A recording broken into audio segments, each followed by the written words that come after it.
What is up, guys? Crisis here. I am back in the Mists of Pandaria beta, but this time with a couple of changes. As you can see, the gameplay is quite sped up because this is not live. The reason this is not live is because I'm actually not doing PvP, I'm doing an instance, and I wasn't too sure about the length, and if it was going to be like a 45-50 minute instance, I obviously wasn't going to make a 45 to 50 minute video because that would be quite boring. Turned out to be about, I think it was about 25 to 26 minutes, so not that long. I am playing Holy, so I just sped this up just because 26 minutes is kind of a long time to talk. And because 26 minutes is kind of a long time to sit there watching me heal people and a thing. If this was a live commentary, my reaction would basically be, I am so bored right now. It was not that challenging. There was one fight that was kind of hard. This Death Knight dies a couple times, but that's just because he stands and stuff and gets killed. Not because I failed at healing. Other than that though, I just want to say, I am Holy, which, instead of Disc, I've actually played Disc far more than I've played Holy, because I played Disc through all of Wrath of the Lich King, and through the majority of Cataclysm when I was healing that, though I played Shadow mostly. But I did play Holy through all of Burning Crusade through Kill Jaden, so I do know how to play Holy. So I was just trying. These are my talents here, you can see. They're pretty basic. I didn't grab anything that relies on other people, which is why I didn't grab the Angelic Feather, because it relies on people standing in it. I didn't grab Power Infusion because it requires people to actually know what they're doing when you use it. So I didn't bother getting anything that wasn't just completely basic. I did get Power of Solace. I don't know. The thing that you hit people and it gives you mana back, which I was just using right there. That's actually incredibly useful because of how much downtime there is, because of how easy these instances are. One thing I want to point out is the gear actually scales, for people who don't know. So, or at least it does right now in beta. I don't know if that's going into live. I'm assuming it probably is. But I'm in, my item level is, I think, about 349 or so on my priest, because again, I haven't played him since the very beginning, so I have a couple pieces of raid gear from, what were the first two? I don't even remember the name of the first two instances. See, that dude stood in the blue spinny thingy. But I have a couple pieces of gear from Black Rock Caverns. Nope, Blackwing Descent. Yes, and Bastion of Twilight. But other than that, most of my gear is just regular heroic gear, because I haven't played my priest. That being said, it did bump my item level up to, I think, I want to say 370 for this instance, but it may have been higher.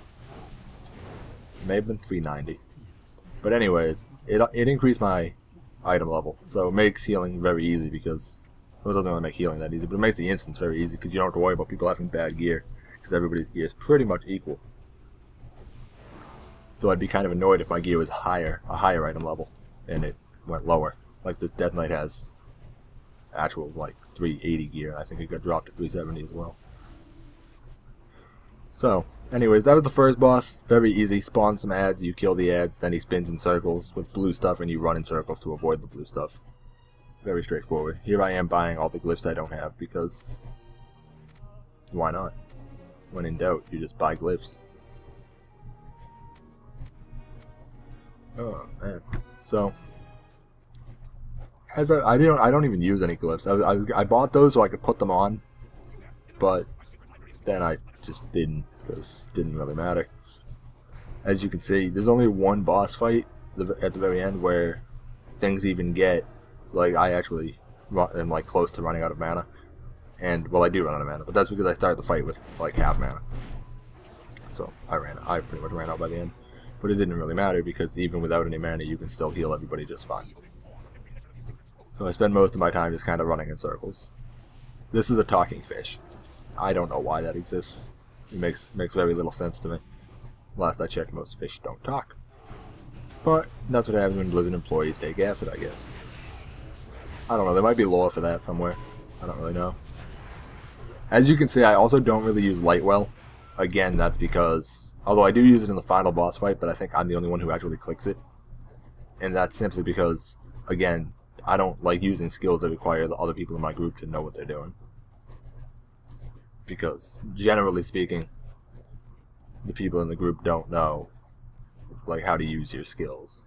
So if I give them power infusion, they run in circles or whatever. So I just try to avoid things like that.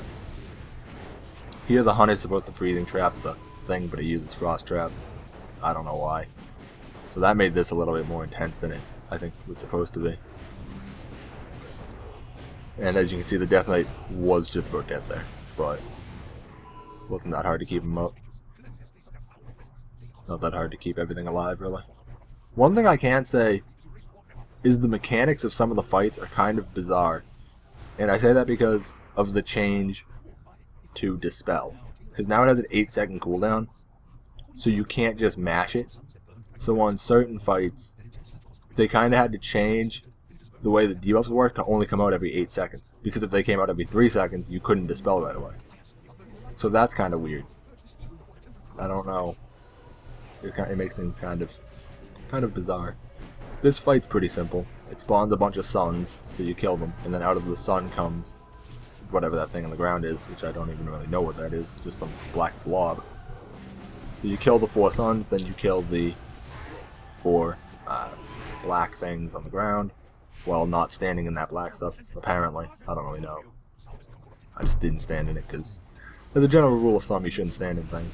So then they go into that guy, and then you kill this guy. I don't really think this guy does anything of any interest. Just kind of shoots at people. He actually does significant amounts of damage, but he always attacks somebody else, so you just, as long as you heal the person, the second that they hit him, he doesn't seem to attack the same target twice in a row. At least not with his really high end hit. Like he has one hit that does half someone's health, but he doesn't seem to use that twice in the same person. So you don't really even have to worry about healing the person. The person dying, you just have to make sure you heal them immediately after they get hit, and you'll be able to just continue without too much of a problem. So, and this room is just clearing these 3 ads. Well, the 3 big ads and a bunch of little small ads. And another boss spawns here. But as you can see, I mean, Holy's pretty good at keeping things alive. I didn't even use most of my skills. I grabbed Void Tendrils, but I haven't really used it. That's just kind of an oh shit type skill. Like if things go really downhill rapidly, you could use that to gain some space. And I haven't used. I used Powered Holy Word Sanctuary, I believe it's called. I used that once.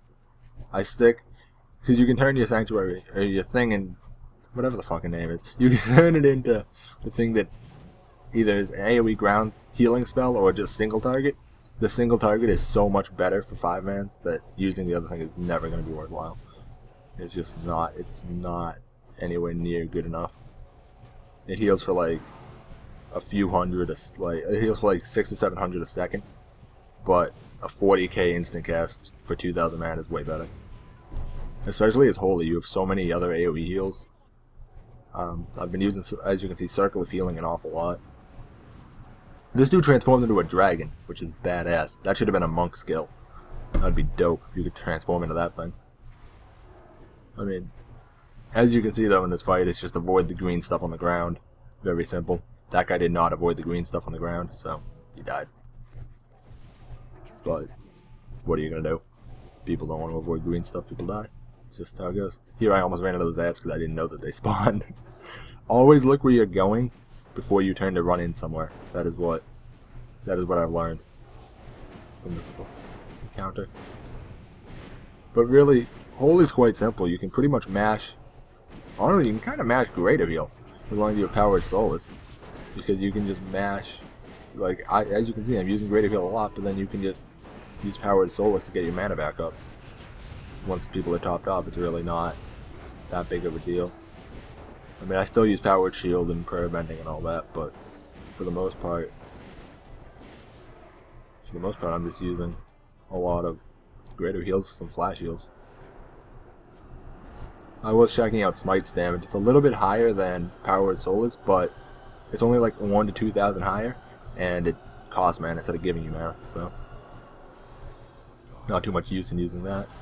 This guy's kind of cool, sort of, but not really. He has the same skill that I think every boss in World of Warcraft has, where he makes duplicates of everybody in your group. So he'll spawn right here. He does it.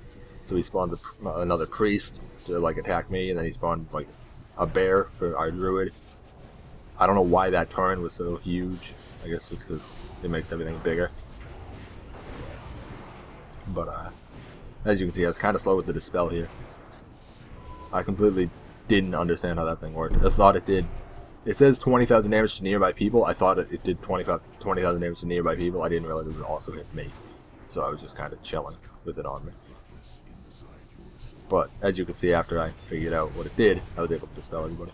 Here I fucked up because I used my Shadow Fiend at a completely inopportune time. Missed quite a few ticks there. But as I said, mana is not really an issue, so it doesn't really matter. I'm down to 7,000 right now. But between my light well that I'm pretty sure no one used, and the fact that this game is incredibly easy, made it pretty simple. I actually don't know if these images actually keep your skills. We always killed the priest first, but I don't know if the priest actually could heal anything or not. I know that, like, I didn't see any Death Knight debuffs on anyone, so that's why I kind of feel like they probably couldn't use those skills, because if they could, I think that they probably would have. Because I didn't see any diseases to cleanse or anything. And here I was just showing all the gear is cloth, because as you can see, and here you can see the item levels a little bit real fast, but all the gear is cloth that you get out of here, because I'm a priest. If you were a paladin, you'd get all plate. The quests all give you gear based on what class you are. Now it's not like it is on live, where you can do a quest as like a priest and your rewards are leather, whatever, and like leather plate and mail. So anyways, I was just real quick showing a dungeon done as a holy priest. So with will probably try to do the other dungeon, because there's 2 at level 85. I'll probably try to do the other one, but we'll see how that goes. I might do that one live. We'll see how it goes. Again, it's probably going to be, I don't know how long it is. But anyways, with that, I'm out. Peace, guys.